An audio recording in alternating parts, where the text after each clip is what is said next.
In this video, I will talk about how to format units according to the international system.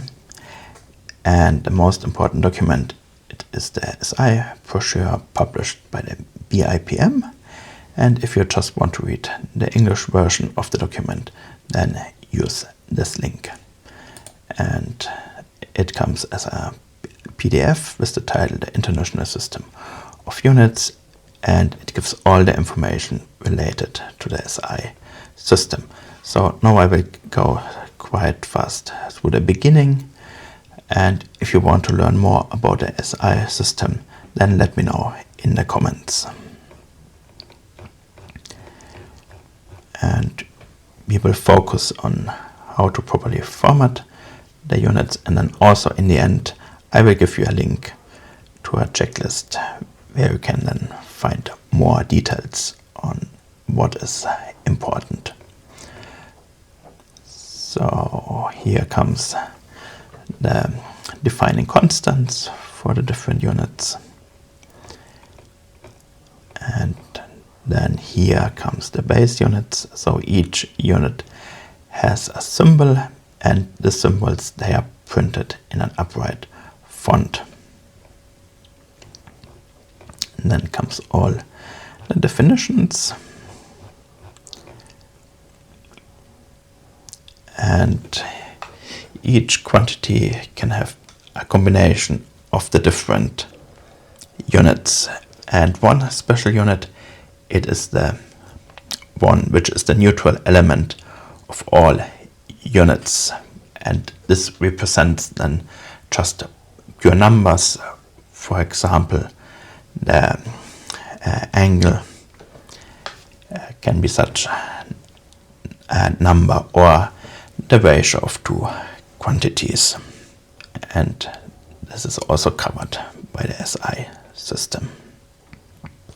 Then there's a long list of derived units which have an individual name.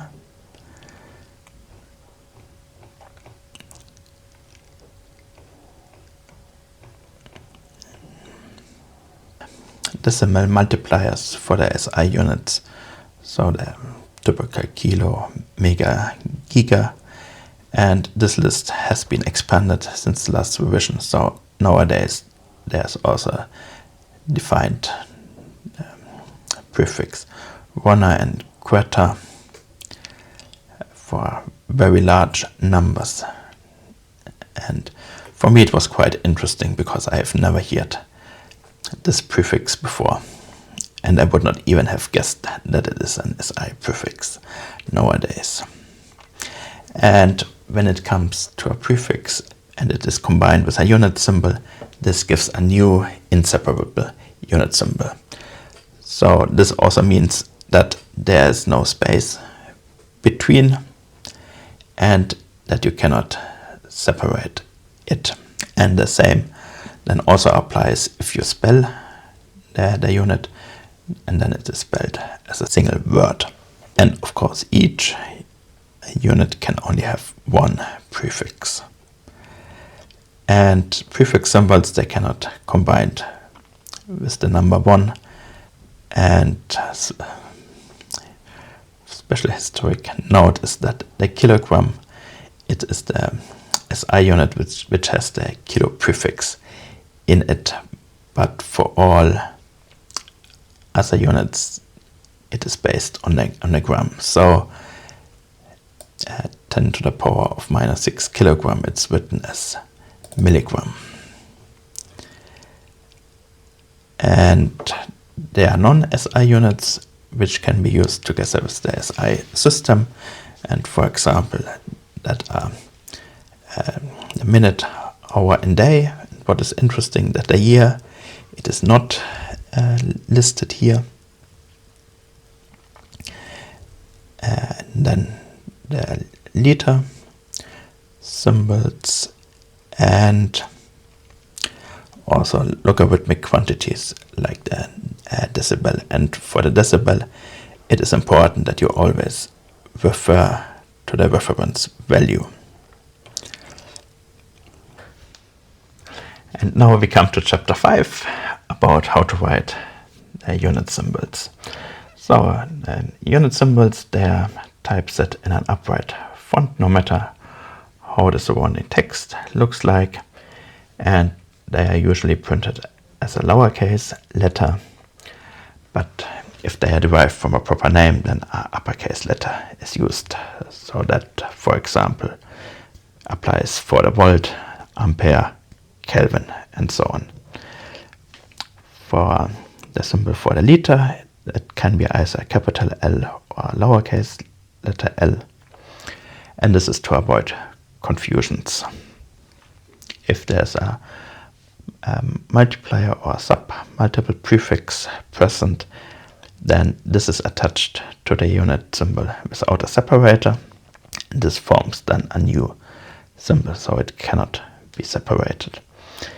And here it's written that the unit symbols, they are treated as mathematical entities, so the symbols together with the value, they form a kind of a mathematical equation, and this has no consequences, and it took me quite a bit of time to understand, because when I've learned about how to typeset this values in the SI system, I've learned that there cannot be a line break between the value and the symbol. And this rule is never mentioned in this document, so it took me some time to find where it's written down. And one source that I found is the US government publishing rules, where the rule 1010 says that a short equation in text should not be broken at the end of the line, and a value with a unit symbol is such a short equation which cannot be broken at the end of the line.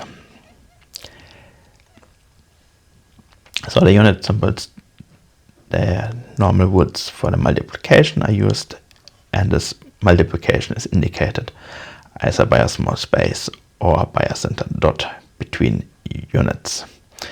And this is also important to avoid confusion between some prefixes, so typically the milli, which could be used with the unit symbol for meter.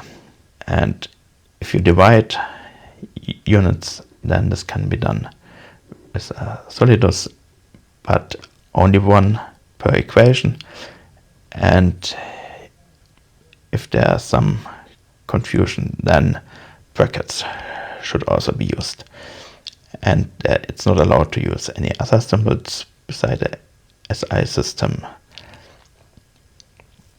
And the unit names, they are ordinary nouns, and they are typeset with a lowercase letter, so even if they are derived from a name. So the unit Newton, that is written with a lowercase letter, where the name Newton, that has then a capital letter. This rule applies only for the first letter of the unit. So, for example, the degree Celsius, as it's composed by two words, the unit, it starts with a lowercase letter, where the further specification, as it's a proper name, is then written with a capital letter.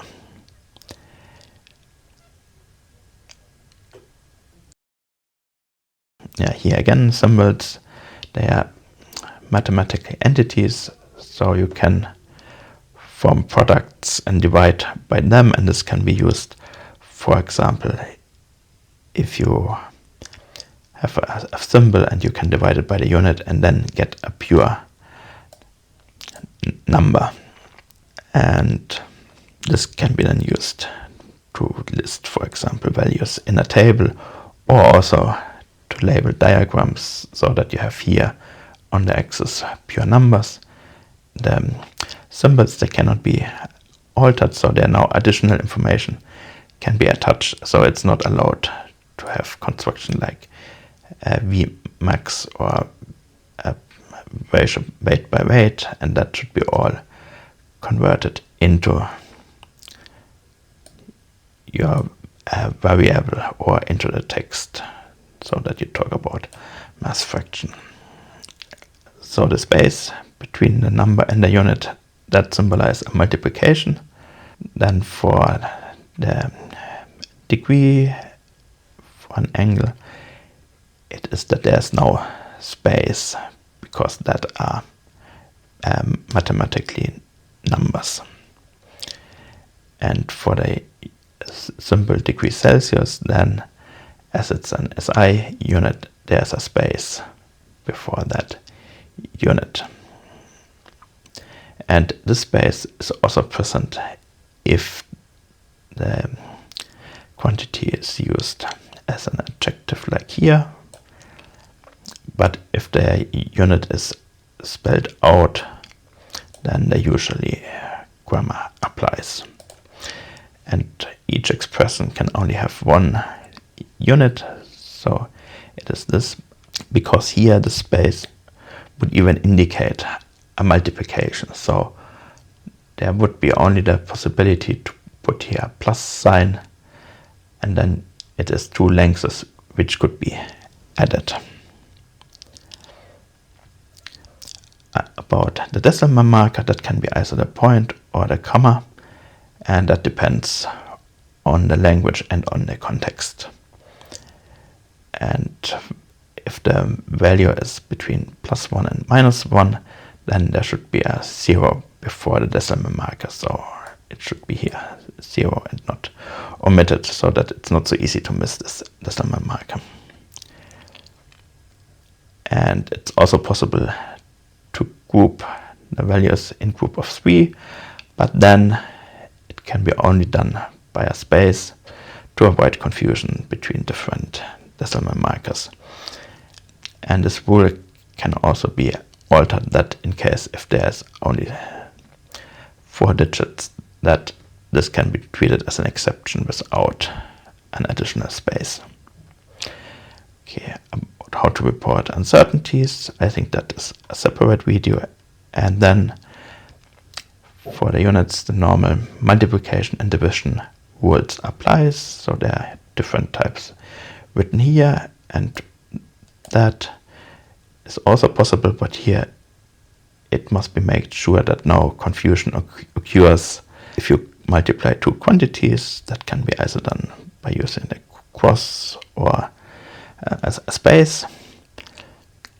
But if you multiply just two numbers, then the cross is preferred to use.